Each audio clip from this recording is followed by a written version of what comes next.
일평생 우리 구주 예수 그리스도를 위해서 사시는 우리 일남성교회 회원님들 되시길 주님의 이름으로 축원드립니다. 너무 멋지시죠? 이 중후한 찬양 소리를 우리 여성분이 한 분도 안 들어가신 중후한 남성분들의 그 찬양 소리만 들은 게 참 오래된 것 같아요. 근데 너무 감동이 되어집니다. 저만 그런 거 아니죠? 레밍 신드롬이라는 말이 있습니다. 이 말은 자기 생각이 없이 자기 생각이 전혀 안 들어가고 무리가 하는 행동을 그대로 따라서 하는 그런 현상, 그것을 레밍 신드롬 이렇게 이야기를 합니다. 그러니까 군중 심리에 의해서 이제 따라가는 그런 모습이 되겠죠. 그런데 이 단어는 집단 자살, 무서운 얘기죠.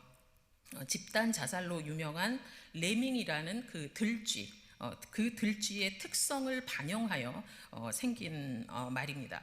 이 레밍이라는 들쥐는 직진하는 그런 본성을 많이 가지고 있고요. 그리고 속도가, 이 속력이 굉장히 빠르대요. 그리고 이제 무리를 지어 사는 거는 뭐 당연하겠지요. 그래서 앞에 레밍이라는 그 들쥐가 앞에서 막 달려가면 뒤에 오는 레밍들은 당연히 그냥 앞뒤 그냥 생각 안 하고 그냥 가니까 그냥 가자 그러고 이제 막 이렇게 직진하는 그런 모습이 이제 그들 안에 있다라는 것이죠. 한 3, 4년이 되면은 개체 수가 굉장히 많이 늘어난다고 합니다. 그래서 3, 4년마다 한 번씩 그들에게는 이제 대이동이 있어져요. 그러니 뭐 앞에 선두주자를 따라서 이제 직진 본능으로 계속 앞으로 나아가는 그런 상황이 되는데, 맨 앞에 서 있는 레밍이 막 달리다가 이제 절벽에 다다랐을 때 이제 알아도 이미 늦는다라는 거죠. 왜 그러냐면 혼자는 알아도 뒤에 오는 레밍들이 어떻게 해요? 계속 따라붙으면서 이렇게 몰아치듯이 달려오기 때문에 어쩔 수 없이 모두 떨어져서 죽게 되는 그런 상황들이 많이 벌어진다라는 것이죠. 그래서 집단 자살, 이것으로 유명한 들쥐, 뭐 들으신 분도 계시겠지만 그러한 일이 있습니다. 그런데 이들의 문제점은 빨리 달려가다가 브레이크를 못 잡는, 그러니까 빠른 속력, 그것이 문제가 아니라는 거예요. 그리고 직진하는 그 본능, 그것도 아니라는 거죠. 그들의 문제는 무엇이냐면 바로 눈이 나쁘다라는 것입니다. 눈이 나빠서 그냥 분위기에 휩쓸려서 감각적으로 갈 수밖에 없는 그런 모습이 그들 안에 있다라는 것이죠. 온전하지 않은 눈이 있으니 상황 판단을 해도 이미 늦고, 그리고 상황 판단 자체가 굉장히 늦게 되는 그런 어려움이 그들 안에 있었기 때문에 집단 자살 이런 그 내용이 그들의 타이틀이 되었던 것 같습니다. 이렇게 시력이 굉장히 중요하죠. 여러분에게도 그렇고 뭐 모두에게 시력이 굉장히 이제 중요합니다. 하나님을 바라보는 그 영적인 시력도 마찬가지죠. 하나님을 바라보는 그 시력은 더더욱 날이 가면 갈수록, 그리고 해가 가면 갈수록 여러분의 연세가 점점 많아지실수록 더 탁월해지시는 그런 축복을 누리시길 주님의 이름으로 축원을 드립니다. 여러분의 영적인 시력, 그것을 잠깐 머리에 담으시고 마음에 잠깐 담으시고요. 여러분 10가지 재앙을 거치면서 그야말로 뜨끈뜨끈하게 하나님의 은혜를 체험했던 이스라엘 백성은 지금 어떨까요? 하나님을 온전히 영적인 시력을 최고조로 정점을 찍으면서 하나님을 잘 바라볼까요? 여러분 어떠세요? 스토리를 너무나도 잘 아시죠? 그래서 오늘 함께 읽은 내용 안에도 이미 있지만 그들은 이렇게 금방 하나님의 은혜를 10번이나 계속 누렸음에도 불구하고 하나님을 바라보는 시력은 그닥 탁월하지 않고, 그리고 좀처럼 나아지지 않는 그런 모습이 그들 안에 있었다라는 것 여러분 잘 아실 것입니다. 여러분 하나님을 바라보는 그 눈맞춤 지금 어떻게 하고 계시나요?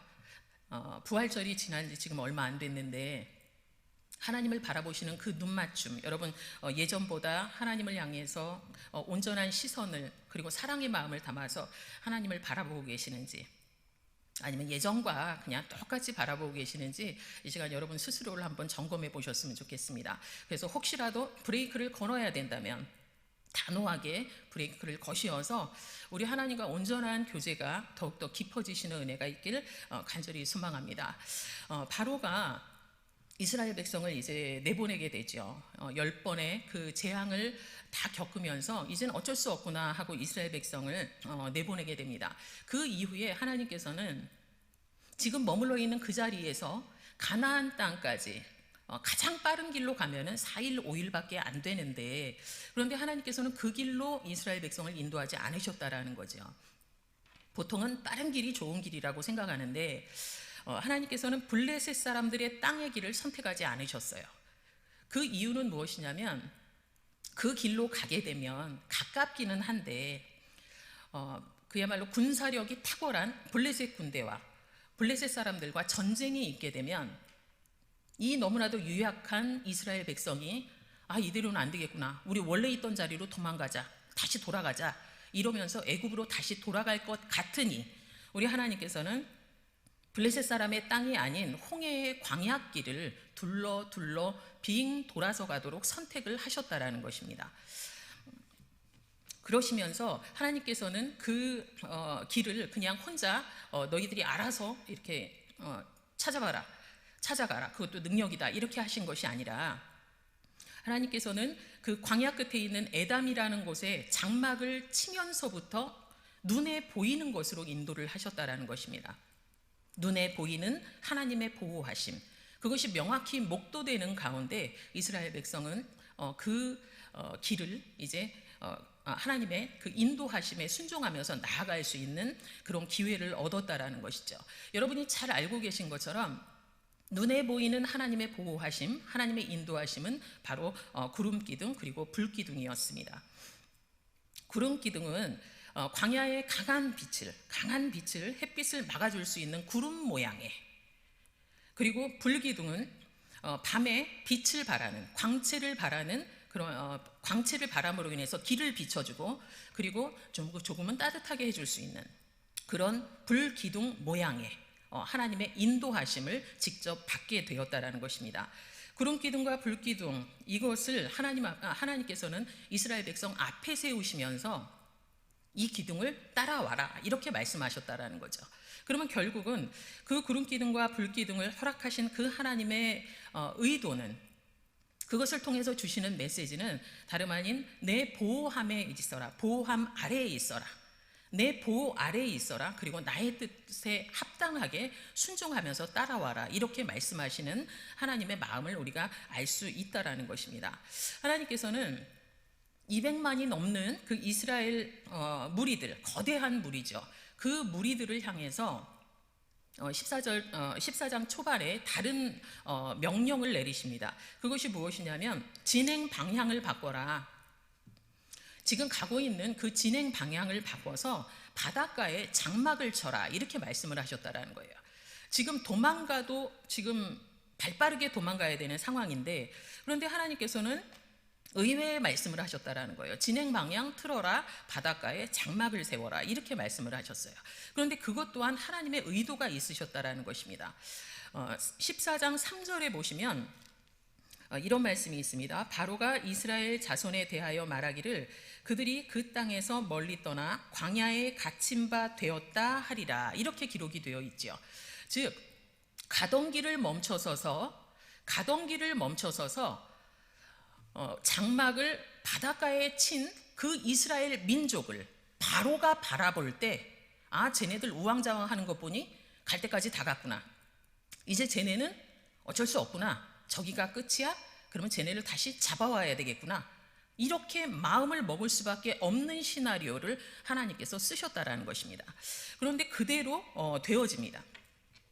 그대로 되어져서 하나님의 계획하신 대로 바로가 그러한 마음을 먹고 쟤네들을 다시 잡아들여야 되겠구나 하는 마음을 가지고 추격전을 벌이게 되어집니다. 이스라엘 백성이 처음에는 담대히 나가죠. 담대히 나가는데 뒤를 쳐다보니 그들이 점점 가까이 오는 것입니다. 온 군대를 데리고 온 병거를 다 끌고 따라오는 그들을 바라보면서 굉장히 심한 두려움을 갖게 되었다, 이렇게 성경은 기록하고 있습니다. 여러분이 잘 아시는 베드로도 여러분이 잘 아시는 사건입니다. 그 제자들이 배를 타고 건너갈 때 예수님이 오시지요. 바다를 건너서 오십니다. 그럴 때 베드로와 제자들이 깜짝 놀라죠. 귀신이라고, 유령이라고 소리를 칩니다. 그럴 때 예수님께서는 염려하지 마라, 두려워하지 마라, 나다, 이렇게 말씀을 하세요. 그럴 때 베드로가 이야기하죠. 주님이시라면 나를 어떻게 해요? 무리를 걷게 해주세요. 이렇게 말씀을 드린단 말입니다. 예수님께서 당연히 오라 이렇게 말씀하셨고요. 두려움 없이 맨 처음에는 두 발로 내려서 물을 걸어가는가 싶었는데 바람을 보면서 그의 마음이 무너지기 시작을 합니다. 그래서 결국은 물에 빠지게 되어지죠. 마태복음 14장에 그렇게 그 사건이 기록이 되어 있는데 그곳에 그 병행 구절이 있습니다. 그 말씀의 병행 구절을 찾아보면 이렇게 되어 있어요. 도리어 마음이 둔하여졌다. 그들이 제자들을 향해서 그들의 마음이 둔하여졌다. 이렇게 마가복음 6장에 기록이 되어 있습니다. 결국은 하나님을 열심히 바라보고 주님을 열심히 바라봤음에도 불구하고 바다를 그리고 바람을 싹 바라보는 순간 그가 빠져들어갔잖아요. 그런데 그것이 결국은 그의 마음이 하나님을 향하여서 둔하여지는 순간 빠지게 되었다. 이렇게 해석이 된다라는 것입니다. 그렇다면 이스라엘 백성도 마찬가지라는 거죠. 10번을 거치면서 조금은 뜨거워졌던 그 하나님에 대한 믿음이 이제는 마음이 순간 둔하여졌다라는 것이죠. 그들의 원래 습성대로 마음이 둔하여지면서 갑자기 두려움이 엄습했던 그 사건을 경험하게 되어집니다. 그럴 때 모세가 백성에게 이야기합니다. 오늘 본문입니다. 13절과 14절의 말씀, 13절과 14절의 말씀 우리 같이 하나님의 말씀 봉독합니다. 모세가 백성에게 이르되 너희는 두려워하지 말고 가만히 서서 여호와께서 오늘 너희를 위하여 행하시는 구원을 보라. 너희가 오늘 본 애굽 사람을 영원히 다시 보지 아니하리라. 여호와께서 너희를 위하여 싸우시리니 너희는 가만히 있을지니라. 아멘. 이것이 모세가 백성에게 말했던 것입니다. 너무나도 불평불만을 하고 있는 그들, 두려워 떨면서 우리가 애굽에 있었으면 좋았을 것을 어찌하여서 우리를 광야까지 인도하여 내서 우리를 죽이느냐 하는 원망 섞인 그들을 향하여서 모세가 백성에게 이야기했던 것이 바로 지금 함께 읽었던 13절과 14절의 말씀입니다. 그러면 이 내용을 보시니 중복되는 말씀이 있습니다. 무엇이냐면 두려워하지 말고 가만히 서 있어라, 이것과요 가만히 서서 너희를 위하여 행하시는 구원을 보라, 가만히 서 있어라 하는 것이 뒤에 또 한 번 나오고 있습니다. 여호와께서 너희를 위하여 싸우시리니 너희는 가만히 있을지어다, 이렇게 말씀하고 있다라는 것입니다. 두려움에 하나님을 원망하고 모세를 원망하는 그들에게 다름 아닌 제발 가만히 있어라, 가만히 있으면서 하나님께서 너희를 위하여 싸우시는 것을 제발 좀 봐라, 이렇게 이야기를 하고 있다라는 것입니다. 그런데 여기서 주목할 것은 가만히 서 있어라는 동작 그만하고 있으라는 것이 아니에요. 아무것도 하지 말고 스톱하고 있어라, 이 이야기가 아니라는 것입니다. 여기서 가만히의 의미 안에는 행동의 의미가 들어가질 않아요. 행동의 의미가 들어가는 것이 아니라 이 원어의 뜻이 무엇이냐면 말이 없다, 잠잠하다, 침묵하다라는 의미를 갖습니다. 그렇다면 여러분 이 내용을 보시면 이제 좀 앞뒤가 맞으실 수 있지요. 무엇이냐면 하나님을 원망하는 그들, 차라리 애굽에서 죽게 놔두지 여기까지 인도해서 이게 뭐야, 우리가 거기 있겠다고 했지 하면서 원망하는 그들을 향해서 제발 조용히 해라 이야기를 하고 있다라는 것입니다. 멈춰 서라가 아니라 제발 입 다물고 있어라, 불평불만하지 마라, 불평불만하지 마라, 그것의 의미를 담아서 가만히 있어라, 이렇게 이야기를 하고 있다라는 것입니다. 여러분 삶을 살아가시면서 불평불만 하실 때 있으시죠? 그리고 하나님을 향해서 믿음으로 살아가시는 분임에도 불구하고 가끔은 하나님 도대체 왜 그러세요 하면서 기도하시는 그런 모습이 여러분 안에도 있을 것입니다. 그런데 오늘 이 말씀 가운데 하나님께서는 우리에게 정확히 말씀을 하십니다. 불평불만하는 입을 거두어라, 그리고 눈으로 하나님의 일하심을 목도해라, 이렇게 말씀하고 있다라는 것입니다. 불평불만하는 것은 우리의 신앙생활에 그리고 하나님의 사역에 조금도 도움이 되어지지 않는다라는 것 여러분 잘 알고 계시지요. 하나님께서 오늘 이 시간 걱정도 그리고 불평도 원망도 그 모든 것들 잠깐 멈춰 세우고 하나님 자신이 일하시는 것을 보기 원하신다라는 것을 여러분 마음으로 받으시고 잠언서 21장의 말씀처럼 이김은 여호와께 있다라는 것을 여러분 신뢰하시면서 하나님 앞에 온 마음을 다하시는 우리 성도님들이 되시길 주님의 이름으로 축원드립니다. 그런데 하나님께서는 모세를 향해서요, 눈으로 보는 것만으로는 안 된다, 또 이렇게 얘기를 하세요.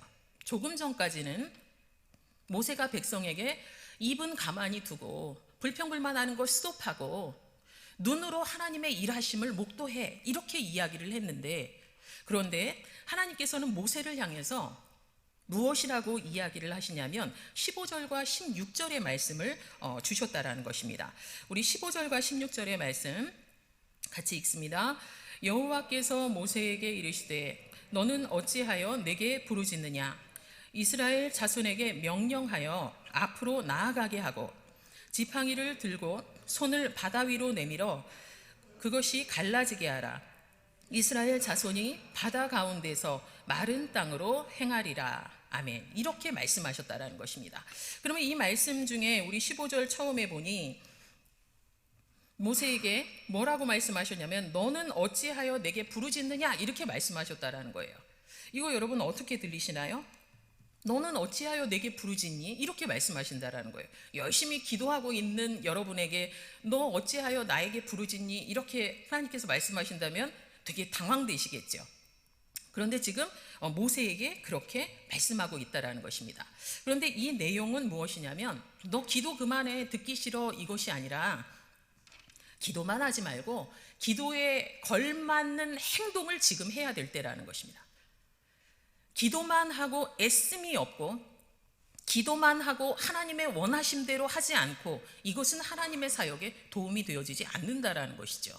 네가 기도하는 거 내가 안다. 그러니 지금은 행동을 해야 될 때다. 이렇게 말씀하고 있다라는 것입니다. 기도의 응답의 3중 약속. 그러면 여러분 뭐가 생각나시나요? 기도 응답의 3중 약속. 그러면 여러분 마태복음 7장이 생각나시는 분이 계실 거예요. 무엇이죠, 여러분? 구하고요. 그 다음에요, 찾고요. 그 다음에요, 두드리고요. 그죠? 구하는 거는 뭐예요? 모세처럼 지금 기도하는 거죠. 그런데 기도의 응답은 기도만 한다고 되어지는 게 아니라요, 그 이후에 하나님의 원하심대로 뭐하고 뭐 해야 돼요? 찾고 두드리는 그 행동이 있어야 된다라는 것입니다. 바로 하나님께서 그걸 말씀하고 계신다라는 것이죠. 기도에 걸맞는 행동을 해라. 그 다음에 말씀하신 것이 이스라엘 자손에게 명령하여 앞으로 나아가게 해라. 이렇게 말씀하셨어요. 지침을 주신 것이 무엇이냐면 앞으로 나아가라예요. 그런데 백성이 앞으로 나아가는 길은 무엇이에요, 여러분? 앞에 뭐 있어요? 바다가 있어요. 그런데 하나님께서 바다로 나아가래요.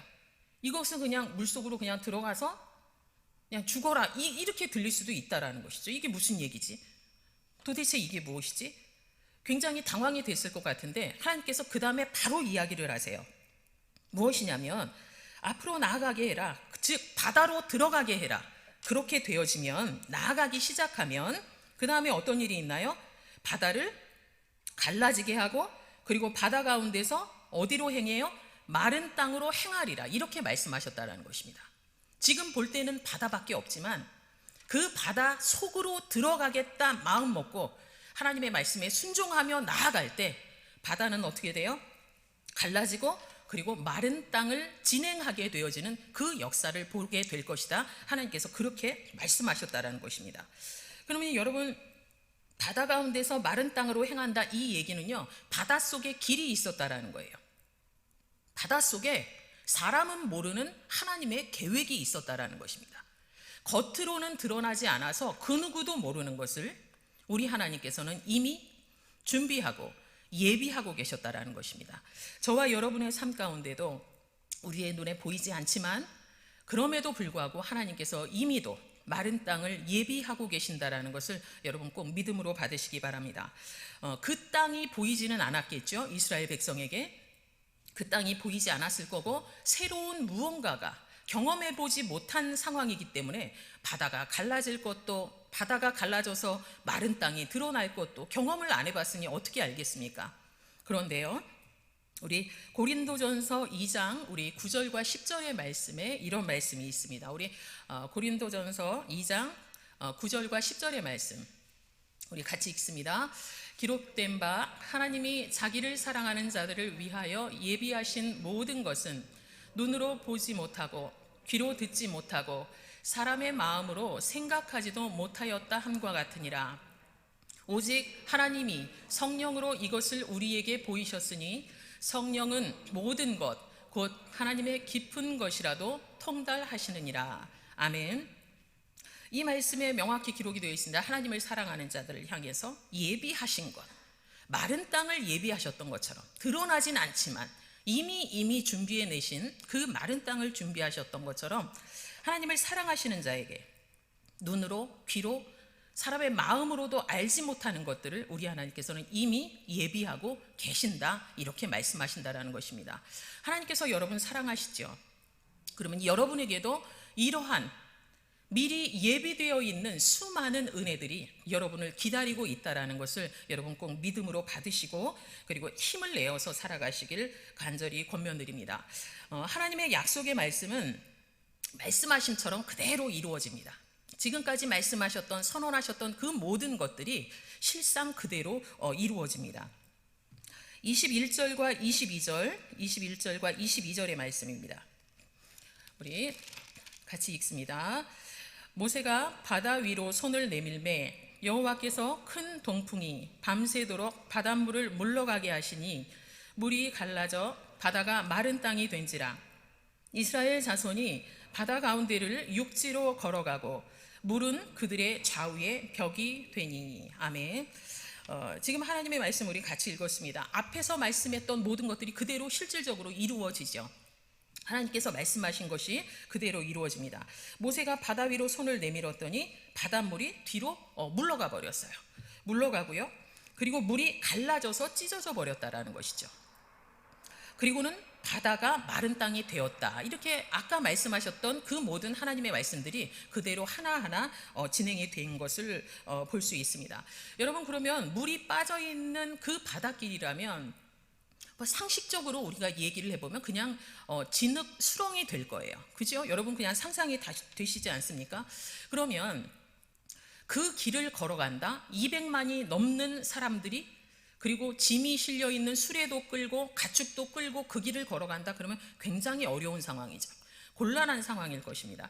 제가 우리 고등부 사역을 할 때 아이들을 데리고 강화도에 간 적이 있습니다. 여름 수련회 때. 근데 아이들이 진흙벌에서 진흙 싸움을 해보고 싶다고 그렇게 요청을 해서 진흙벌이 가까운 곳에 펜션을 얻어가지고 갔습니다. 근데 애들은 너무 좋아하죠. 그죠? 뭐 완전 무장을 그냥 뭐 반바지 반팔에 뭐 그냥 대강 완전 무장을 그냥 하고, 그리고는 진흙벌에 가서 아이들끼리 노는데 진흙을 서로 던져요. 던지고 또 진흙을 가지고 와서 얼굴도 이렇게 한 번씩 이렇게 하고요. 그리고 귀에다도 또 집어넣고요. 그러다가 뭐 넘어지기도 하고 그러니까 온몸이 그냥 진흙 탕에 범벅이 되어졌어요. 근데 또 날씨는 덥죠. 그러니까 조금 있으니까 이게 또 굳어요. 굳으니까 또 아이들이 뻣뻣해지고, 그래서 이제 보다가 저도 좀 들어가고 싶은 마음이 들어서 저 무슨 재미가 있길래 저렇게 하나, 그래서 이제 들어가려고 하니까 신발은 안 되더라고요. 신발은 이게 해결이 안 되더라고요. 그러니까 이제 선생님 한 분이 전사님 양말을 신고 들어가세요, 이렇게 얘기를 해요. 그래서 양말이면 되냐고. 그리고 이제 양말을 신고 들어가는데 저는 이렇게 양말도 뽑히더라고요. 양말은 안으로 들어가고 그냥 발만 나오고 막 이렇게 되는 그런 상황이 있었습니다. 그래서 쉽지 않은, 그래서 이 상황을 보면 우리 하나님의 확실하신 보호하심이 아니었으면 이 민족은, 이 이스라엘 족속은 200만이 넘는 이 사람들이 홍해를 건너간다, 이거는 아마 너무나도 어려운 상황, 오히려 그들을 더 곤란하게 하는 상황이 됐을 거라는 것입니다. 그런데 그런 상황에 우리 하나님께서는 보호하심에 대한 강력한 의지를 무엇으로 만드셨냐면 마른 땅으로 창조해 내셨다라는 것입니다. 여러분, 이것이 상식적이지 않은데 우리 하나님의 일하심은 지금도 저와 여러분의 삶 가운데 가끔은 상식적이지 않은 방법으로 우리를 보호하시고 인도하시고 도우신다라는 것입니다. 왜 그럴까요? 하나님은 살아계시기 때문입니다. 그리고 지금도 수많은 기적들이 일어나고 있기 때문이라는 것이죠. 그 하나님께서 저와 여러분의 삶을 강력하게 붙들고 계신다라는 거 여러분 꼭 믿으시기 바랍니다. 그 이후의 말씀입니다. 이스라엘 자손이 바다 가운데를 육지로 걸어가고 물은 좌우의 벽이 되었다. 이렇게 기록이 되어 있습니다. 두려움이 있었겠지만 육지를 걸어갈 때, 발을 내밀어서 육지를 걸어갈 때 모든 물들은 벽으로 세워지는, 물이 들이치지 못하도록 완벽하게 막아버리는 그 일을 우리 하나님께서 하셨다라는 것입니다. 바다 가운데 육지를 걸어갈 때 이들의 마음은 어떠했을까요? 200만인데요. 두려웠을까요? 어떻게 갔을까요? 조금 전까지 두려워했잖아요. 조금 전까지 너무 두려워서 하나님을 원망하고 모세를 원망했잖아요. 우리 애굽에서 죽게 하지 왜 여기까지 데려왔냐고. 그런데 그들이 육지를 건너간다라는 것이죠. 그들의 마음은 어떠했는지 우리 히브리서 11장 29절의 말씀, 우리 한 절의 말씀입니다. 같이 읽습니다. 믿음으로 그들은 홍해를 육지같이 건넜으나 애굽 사람들은 이것을 시험하다가 빠져 죽었으며. 아멘. 어떻게 해요? 믿음으로 건너갔다. 그죠? 믿음장에 정확히 기록이 되어 있습니다. 이들이 조금 전까지는 하나님을 원망하고 불평하고 모세에게 험담하고 이렇게 했지만 이 홍해를 건너가는 그 순간만은 그들에게 믿음이 있었다라고 지금 히브리서의 말씀에 기록이 되어 있다라는 것이죠.